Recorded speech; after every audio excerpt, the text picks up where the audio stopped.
Bonjour, comme vous avez pu le constater, je suis tout seul cette semaine ici à la mairie de la Possession.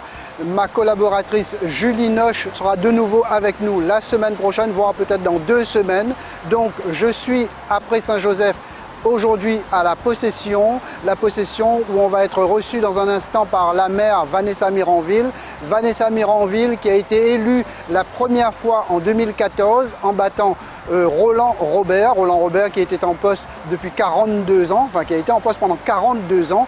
Donc Vanessa Miranville l'a battue en 2014 et en 2020 elle a été réélue en battant cette fois le fils de Roland Robert, c'est-à-dire Philippe Robert. Vanessa Miranville qui a été élue en 2014 avec un peu plus de 56% des suffrages et en 2020 réélue avec un peu plus de 64% ici à la Possession, commune de près de 34 000 habitants située sur le territoire ouest de la Réunion. Donc je vous donne rendez-vous tout de suite avec la maire Vanessa Miranville qui nous attend dans son bureau.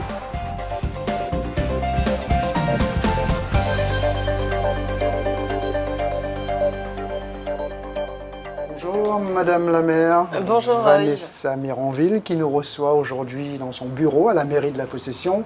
Je rappelle que vous avez été élue en 2014, vous avez battu Roland Robert qui était en poste depuis 42 ans.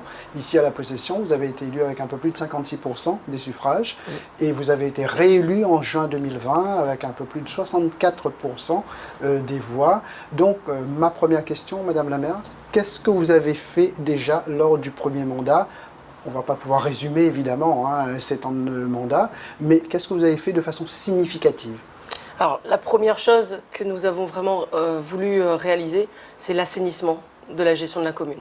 Parce qu'on a trouvé une commune qui était vraiment dans un état catastrophique en termes de gestion humaine, de gestion financière également.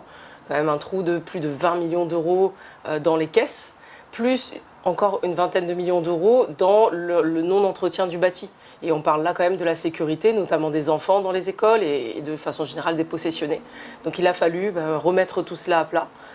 Ça nous a permis de passer d'une phase où on était presque à la mise sous tutelle à une phase où la préfecture nous a dit c'est bon, vos comptes sont à nouveau dans le vert.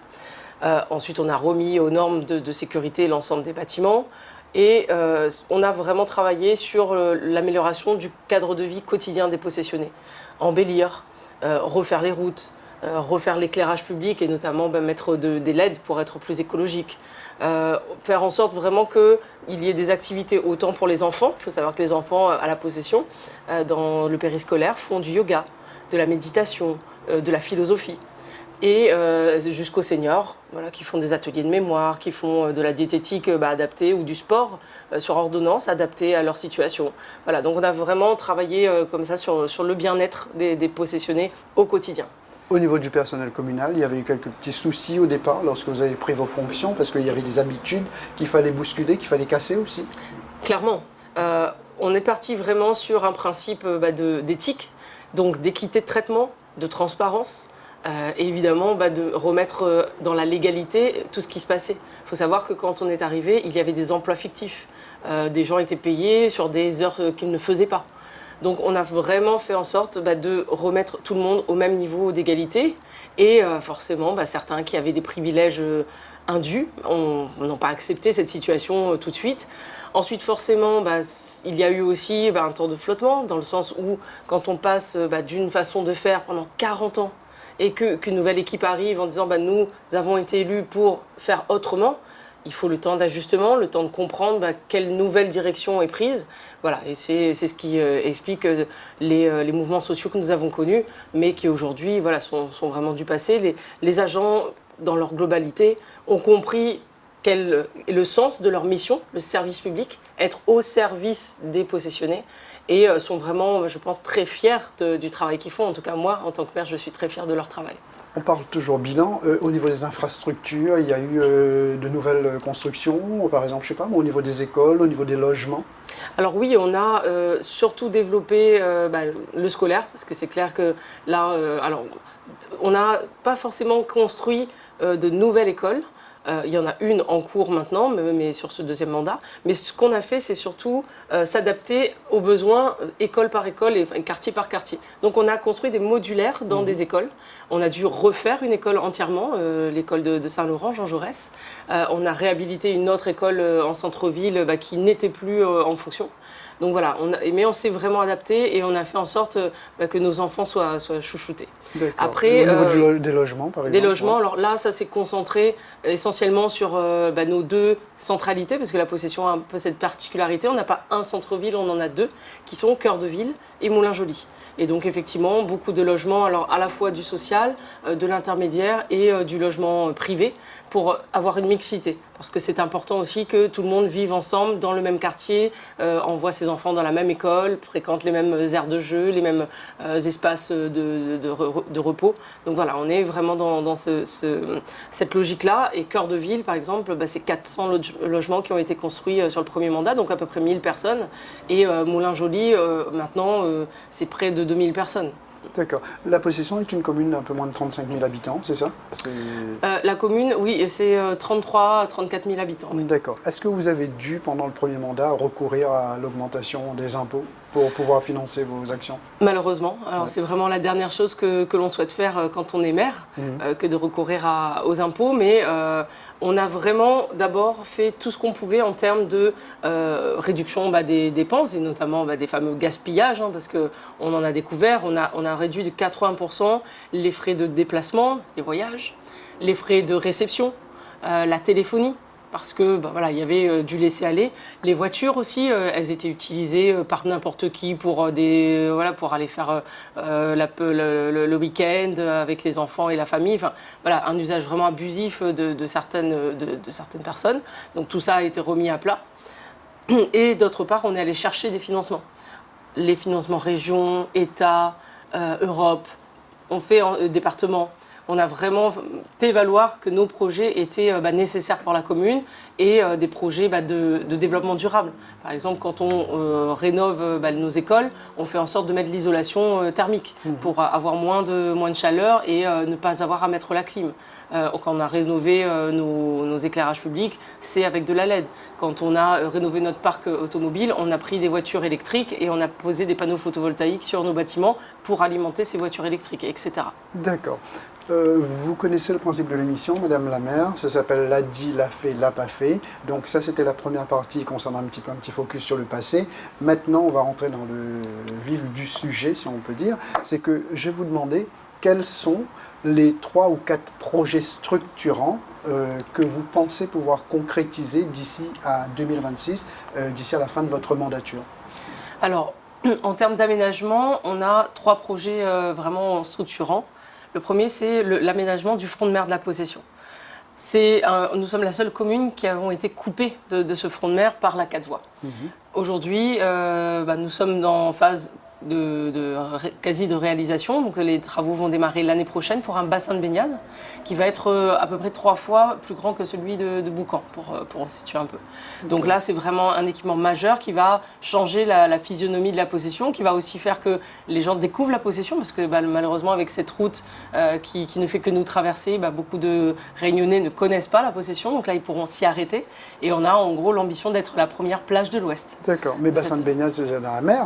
Oui, c'est ça. Mais où ça, à quel niveau par rapport à la mairie? Alors, un petit peu plus au sud, entre le début du port, notamment avec la centrale EDF, et le petit port, le petit abri côtier de la Possession. D'accord, et ça c'est prévu à peu près pour... Donc démarrage travaux mi-2022 pour une terminaison vers début 2024. D'accord, donc bassin de baignade, réaménagement du front de mer. Voilà, du front de mer avec aussi un restaurant, une esplanade pour pouvoir faire des concerts, un peu dans l'esprit des rondes d'Avel de Saint-Leu, une promenade pour pouvoir faire un footing, se balader. Voilà, donc ça c'est vraiment ce projet front de mer. Ensuite, le deuxième projet, c'est toujours nos 2 centralités.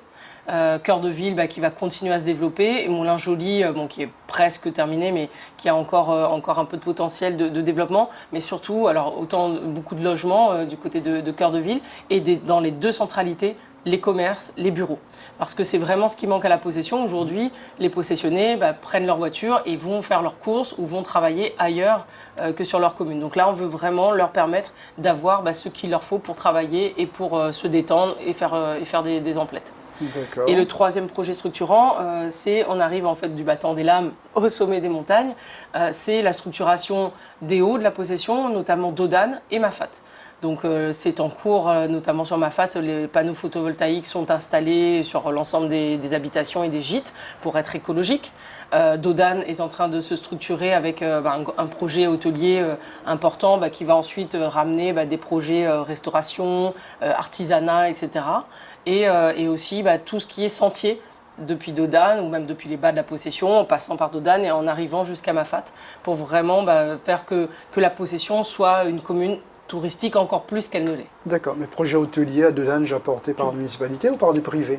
Alors porté par des privés, parce que ça n'est pas notre vocation nous à faire. Par contre, on fait faire et en l'occurrence là c'est le TCO qui porte ce projet, donc ce qu'on appelle le pôle loisirs nature de Dodane, donc qui va avoir à la fois une partie effectivement hôtelière, standing 4 étoiles et des choses plus pour les randonneurs. Donc plus simple et plus économique. Et également un espace balnéo, donc une piscine intérieure et extérieure, un espace sauna, hammam, massage, etc. Et un point aussi de rendez-vous pour les randonneurs qui voudraient faire par exemple des visites guidées, soit de Dodane, soit des randonnées avec un guide. Ça, ce sont 3 gros projets donc structurants qu'on va dire, et que vous souhaitez, vous pensez pouvoir concrétiser d'ici à la fin de 2026, mais ce sont des projets qui nécessitent des crédits, c'est vous qui avez, peut-être pas là où il y a la partie privée, mais pour l'autre partie, c'est vous, la municipalité, qui va chercher les financements? Alors oui, on va aller chercher parce que malheureusement, les temps sont durs. Depuis le Covid, malheureusement, les finances ont été impactées quand même fortement. Nous, c'est quand même 1 million d'euros, 1,5 million d'euros que la possession a perdu avec la crise Covid. Donc on va chercher toujours des financements Europe, État, région, département. Donc c'est les 4 financeurs principaux.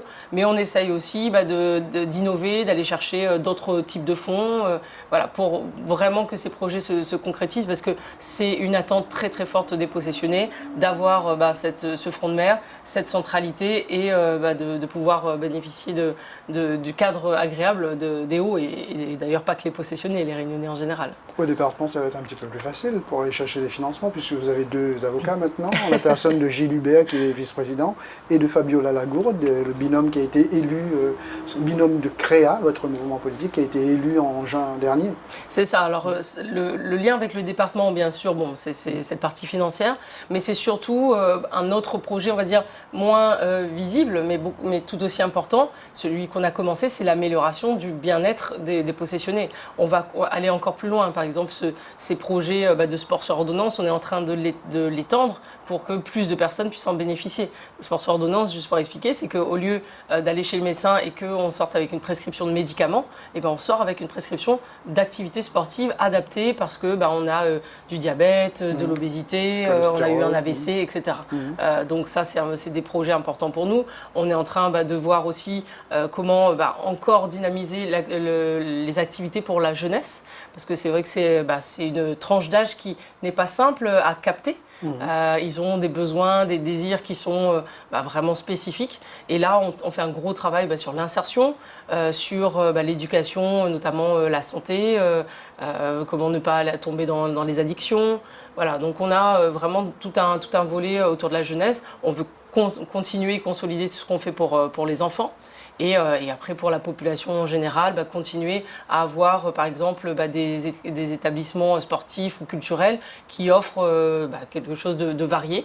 Il faut savoir que la possession, on est passé de 60 à 360 associations en l'espace de 7 ans.